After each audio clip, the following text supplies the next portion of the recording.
You see Andrew Shrout, Cat Light ready to battle. The team of Negri, Light, and Stanley loving the Izzet Phoenix. All three players on the same deck. We're going to be watching, though, Andrew Shrout take on Cat Light. And I mentioned this mono red burn deck. This is a bit of a brew from Andrew Shrout. You hear the words burn, you probably lose interest a little bit, and you're just like, oh, a bunch of boring burn spells. No, Andrew Shrout's brought the fire, both figuratively and literally this week, with 4 Fanatical Firebrands in the main deck. And that's a card that gives you a bit of pause, not one we often see in these burn lists, but when you start to think about the format at large, you can see where he's going with it. Yeah, I mean, if you want a way to turn off opposing Bridge from Belows, this is a card that easily does that without having to invest like another burn spell on your own creature. Obviously, it's an aggressive card, just gets in the red zone. It can pick off an early play out of humans. You know, on its face, it's just not a powerful card for me to bring to the modern format, but maybe in the metagame that we're looking at, it actually has enough utility to where it justifies the inclusion. Yeah, I think it's a contextual thing, and I like Shrout's efforts here. Also of note, 8 Horizon lands in this mono red burn deck. 12 Mountain, 4 Fiery Islet, 4 Sunbaked Canyon. So Shrout able to cash in a full 8 of his lands for an additional draw, something really appreciated by this mono red burn deck.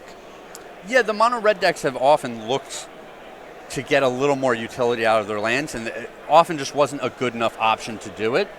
And I think that these new Horizon lands are just perfect for the burn deck that doesn't care about its own life total. It's always trying to race its opponent across the finish line, and being able to cash in extraneous lands in the mid-game is just exactly what the deck wants to be doing. Also note, only 5 cards in the deck that can't be cast for 1 mana. There's the 1 Searing Blaze for Eidolon of the Great Revel. Everything else can theoretically be cast for 1 mana. Of course, Light Up the Stage, Skewer the Critics have higher converted mana costs, but they have that Spectacle ability to be cast much more cheaply. Yep, Rift Bolt, same thing. Yep, absolutely. So Goblin Guide already getting aggressive. The ideal start from the burn deck. Cat Light just content to go ahead and do a little cantripping. Cast a Thought Scour on her first turn. Goblin Guide going to attack again. Puts a land in the Cat's hand. Yeah, and I'd be surprised if Shrout does not have an Eidolon here. His deck just has so many 1-drops in it that you know, all of his optimal starts involve, you know, multiple 1-drops over the first 2 turns, or 1-drop into Eidolon.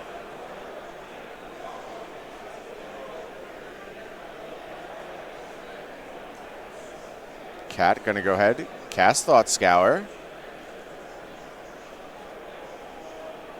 I guess the other option is that Shrout just doesn't have a second land. Yeah, that could be the case. Nope. Here's a second land. So interesting timing on that lightning bolt. I guess it's before damage, so that makes sense. Yep. I see where we're at now. But you were right. Follow-up for Shrout is going to be Eidolon of the Great Revel. And I like Cat's play. Like, obviously, the Eidolon is a very big problem for these Izzet Phoenix decks. But she had another answer for it in her hand. She was able to use the information from the Goblin Guide to know whether or not she wanted to mill herself. It's these little extra points of value that, you know, they seem insignificant at the time, but over the course of an event, over the course of a Magic career, these little edges are what make the better players win more. Oh, absolutely. Cat was able to clean up that Eidolon via Flame Slash. He's done a very nice job effectively stymieing Shrout's early aggression. Of course, Izzet Phoenix primed to play the early game, most of its spells costing very little mana. A very efficient deck. Only 2 colors, doesn't have to get completely beat up by its mana base. Here's a follow-up Eidolon for Shrout. All right, this one might be a problem. Yeah, let's see if Cat has access to another removal spell. Yeah, because a lightning bolt got milled earlier in the game. Cat with a pretty stock-looking list of Izzet Phoenix, much like many of the players we've seen this weekend. 3 Aria Flame in the main deck. 1 Lava Dart, 1 Sinkhole, 1 Flame Slash, 2 Finale of Promise, a split between Opt and Sleight of Hand, and 2 main deck Surgical Extractions. Yeah, and the surgical extractions are they're a painful one in this matchup, right? There's a lot of matchups where you can see yourself getting some extra utility out of them. It's another free spell that you can cast. There are times you want to peel a particular card out of the opponent's graveyard. Hopefully they have a copy in their hand. But against the burn deck, the 2 life is so big. There you see a copy of Aria and Flame in Cat's hand. I believe Lava Dart. Yeah, this might just be take a mess of damage from Lava Dart, get this Eidolon off of the board, and then, proceed with my game plan from there. Cat with a little bit of a pained look on her face. I think that probably reflects the damage this Eidolon's about to do. Yeah, and I liked Cat's spot. Before this second Eidolon came down, still a 16 life. The opponent had no board. You had a big graveyard that you're starting to work with. So Cat tapping 3 mana here.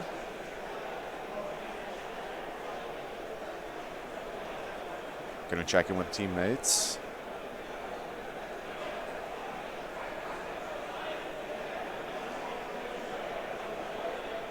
Yeah, Cat just in a squeeze here.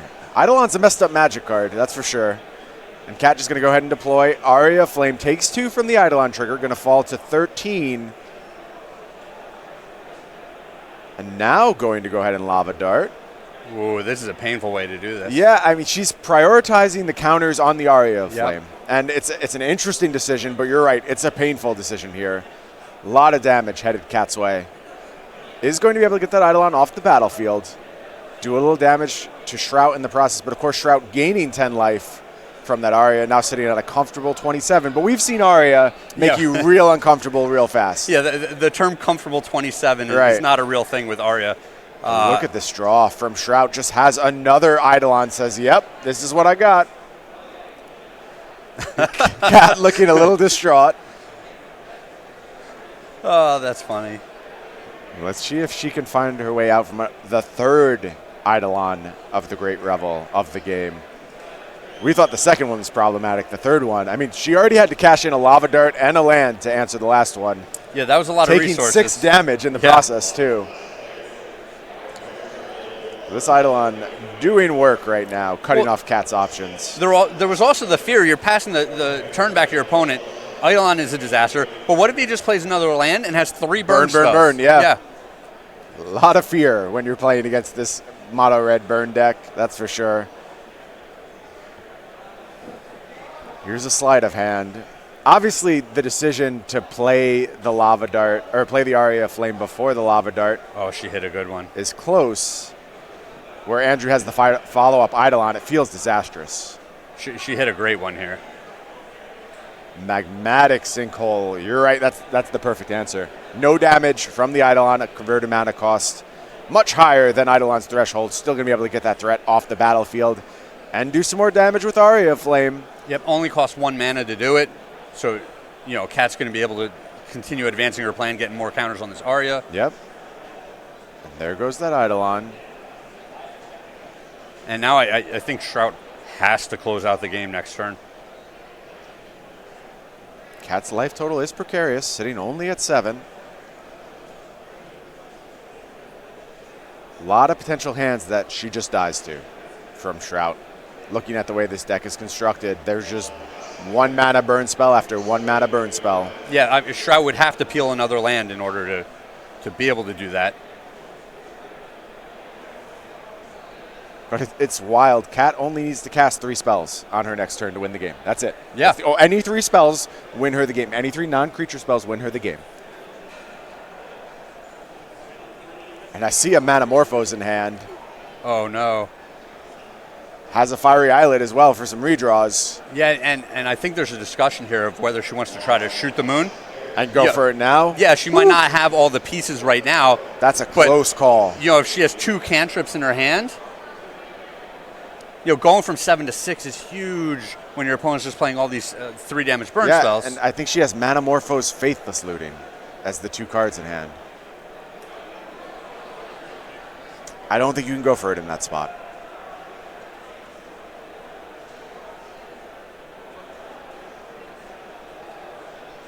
And it does look like Shrout I mean, obviously, he just has a mess of burn spells in his hand that he's been bottlenecked on mana, and he hasn't been able to play.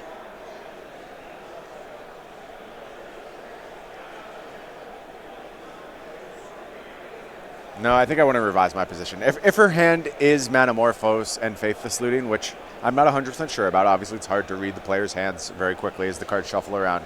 If that's the hand, I do think I would have gone for it in that spot. Sure. Yeah, you look at so many cards, right? Yeah, I think so. Shrout just going to pass the turn back here. Cat's going to cash in that Fiery Islet. I think the idea, if you're Shrout, is giving your opponent a chance to make a mistake. Right. Maybe they actually take a damage. Take that damage from the Islet. Yep, you assume he has 6 points of damage sitting in his hand right now. So Cat's going to start things off with the Manamorphose, and this is basically a certainty. Takes the draw. Thing in the Ice, Faithless Looting. So I think she would have missed if she went for it last turn, right? Thing in the Ice, Faithless Looting, or Thing in the Ice land come off the top. There would have been one more look, right?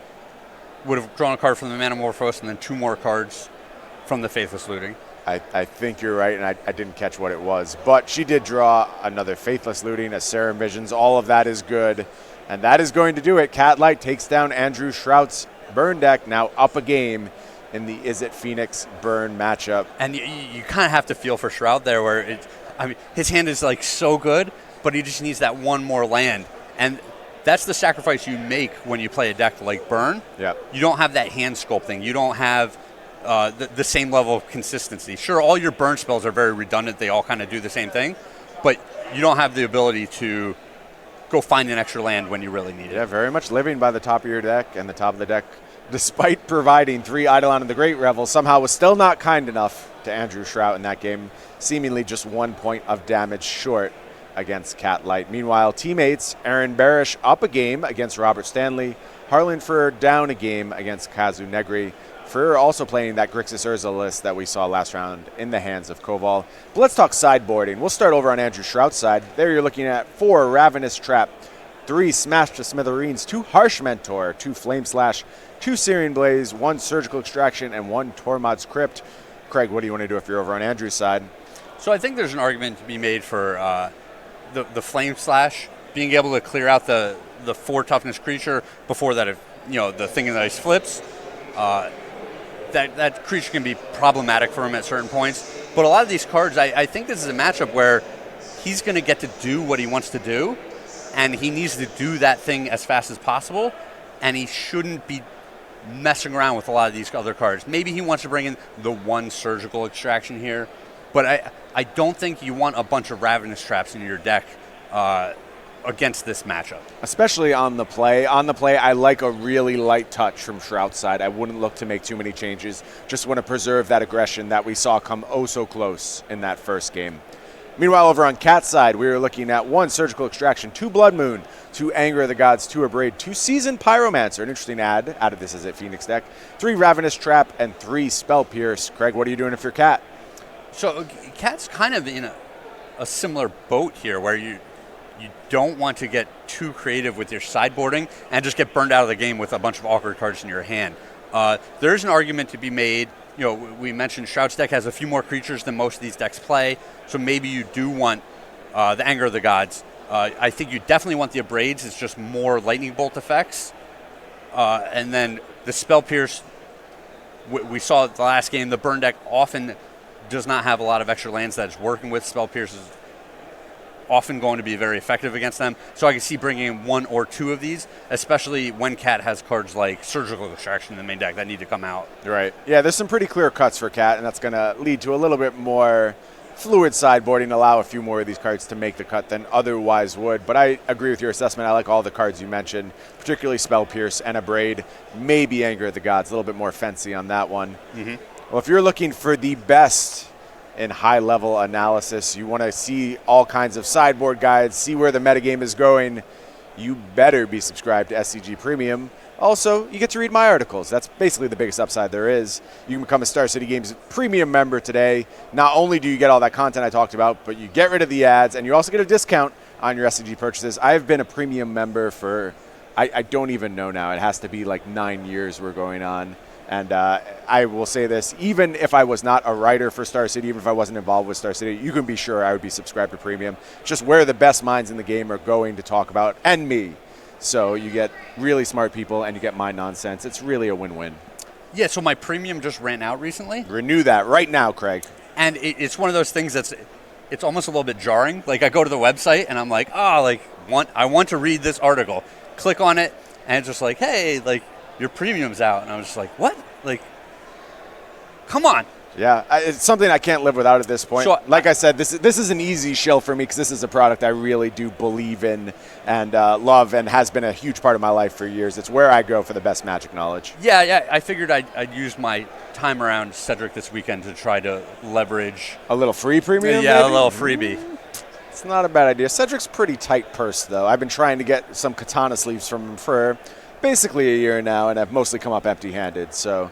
Well, if you can do it, more power to you, I'll say that. So I did travel around with Cedric for a while doing shows with him. I got a little dirt, you know. There you go, a little blackmail action. Yeah, I've been hanging on to it, and okay. You know, maybe now's the chance to leverage that and get that freemium, if you will. Yeah, I like your style there. So the team of Negri, Light, and Stanley has a 1-game advantage over the team of Fear, Shrout, and Barich. So I lost the milkshake back to Cedric involving Kazu Negri. Okay. I don't know if you've heard this. I don't think so.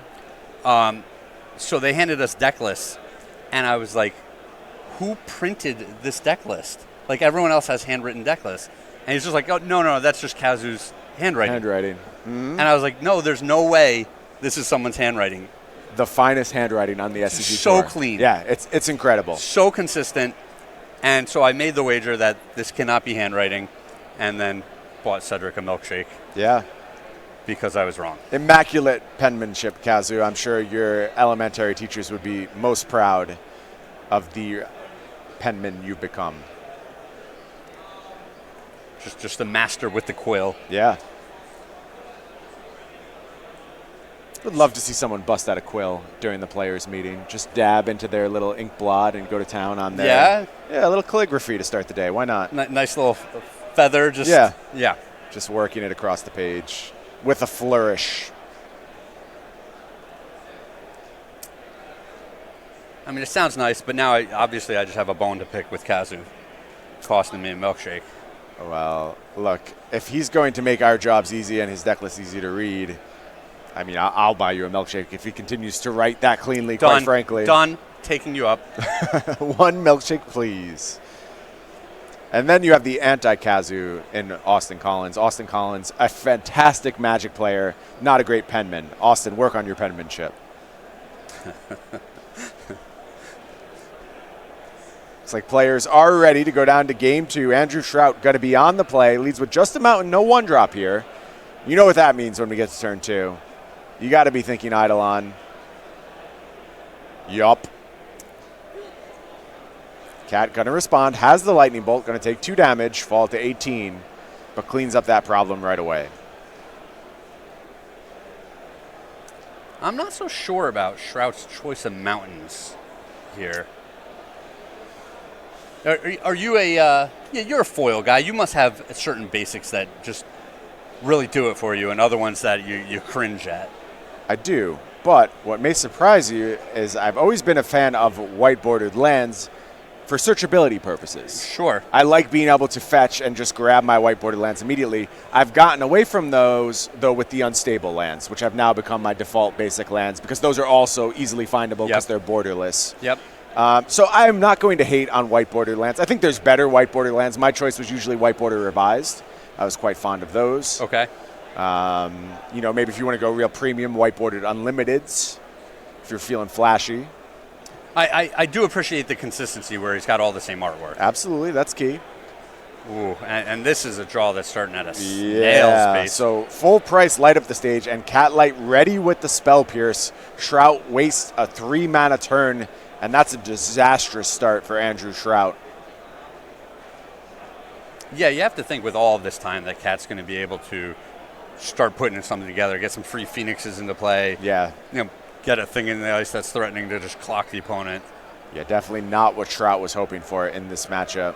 Or even, going into turn 4, if Cat's able to deploy an Aria of Light with a healthy life total and a clean board, we saw how that's just enough to threaten the opponent and close out the game by itself. Yeah, Aria of Flame continues to prove to be a silly Magic card. Every time it enters the battlefield, I feel like it further puts the discussion to bed of whether you should be considering Pyromancer Ascension. Yeah, it's another card where I wonder if it's just too good because it asks so little of the player playing it. I think it asks a lot in deck construction. I don't, though, just because you already want to be playing the cheapest spells. Well, that's what I was going to get to, is the fact that the best thing you can presently doing is probably like Faithless Looting and that type of setup like Izzet Phoenix. So in that instance, I understand what you're saying. I think it's a very good inclusion for the Storm decks. I think it does a lot to help that deck and makes it interesting again, where it had just fallen out of favor. And Cat getting aggressive here, sending a couple of lightning bolts towards Shrout's face and going to go ahead and attack with this Arclight Phoenix. Shrout already falling to 11. And this is just a little bit awkward for Cat in that I don't think it should be too hard for Shrout to burn out this Arclight Phoenix if he wants to. And if he has another Eidolon, she just used all of her lightning bolts to go after the opponent's face. Well, you're right, but there was very good evidence that Shrout was unlikely to have more threats in hand given how he played the last turn. That's fair. So I get your point, but basically I think Cat faced the worst case scenario with this Goblin Guide. I'm assuming coming off the top of Andrew Shrout's deck. It was followed up by Light Up the Stage, and things could have gotten ugly quick, but really bad reveals there for Shrout. Only 2 mountains coming off the top of the deck. Here's a Skewer the Critics headed towards that Arclight Phoenix. Man, 2 mountains off Light Up the Stage feels real bad. Even if they were islets and canyons, it's just so much better. But 2 pure mountains, not great there for Shrout. We know Cat's draw. It's a Faithless Looting, revealed from that Goblin Guide. The burn deck giveth and the burn deck taketh away. Truly does. Truly does. You really need some iron will to saddle up with that deck. You have to accept the things you cannot control, Craig. I don't accept the things I can't control. Then this is not the deck for you. Keep playing these cantrip decks. I just walk around with a constant ulcer. That is one fine approach to take. Just let your anger and uncertainty consume you. Just keep pushing it down. Yep. Until you explode like a volcano of rage. Here comes Faithless Looting. 2 cards off the top for Cat. Couple of cantrips, looks like. At least a Thought Scour. Maybe Lightning Bolts for the other card? 4th copy of Lightning Bolt? Let's see. Here's Thought Scour. It is a Lightning Bolt. 2 cards off the top. 1 red. I don't know if it's an Arclight Phoenix. I think it was an Aria of Flame, based on the distribution of the text. And this is interesting because with Shrout starting to get pretty low in life total, there's some argument for just pointing this lightning bolt at your opponent's face. It's close, and I think that's what Cat and Kazu are debating right now. No, it's going to head towards the Goblin Guide. So I think this is the safer route. You're saying if the game just goes long, I have so many cantrips. I have the Faithless Looting in my graveyard that I can flash back. Right. It definitely favors this Izzet Phoenix deck if the game goes another 3 or 4 turns. So Shrout not even going to deploy that mountain that he found with Light Up the Stage. Just going to go ahead and cash in a canyon instead. And the draw off that canyon, it was mountain. It's a lot of lands. He's got a bunch more lands in his hand. Yep. Not a great draw here from Shrout. And Cat clearly the aggressor right now. Over in the Fear Negri match, it's tied at 1 game apiece. But Catlight looks to be in a commanding position here. Arclight Phoenix going to call into the red zone. Look at you. Working on my bird calls lately. Yeah.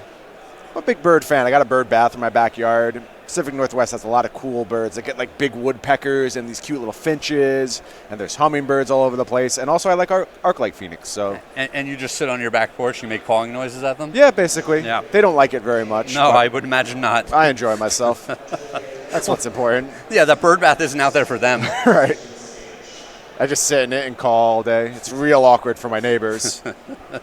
Couple of haste creatures here off the top for Shrout. Man, these light up the stages are going wrong even when they're going right, it feels like. Yeah, it's just like two good creatures, but is it too late? Yeah. Going to go ahead, cash in that Canyon, deploy Monastery Swiftspear, deploy Goblin Guide, pass the turn back to Cat. Shrout saying, can you kill me? Meanwhile, we have our first result over in the Bant Infect Is It Phoenix match, and Robert Stanley taking it down. That means if Catlight is able to close this one out, her team going to proceed to 9-2-1.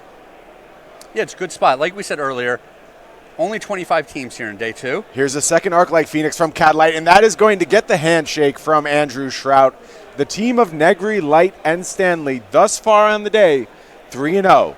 Squeaked into day 2 with the 6-2-1 record and making the most of it. Kat tweeted earlier that last time her team entered day 2 at 6-2-1, they top 8'd. So she's looking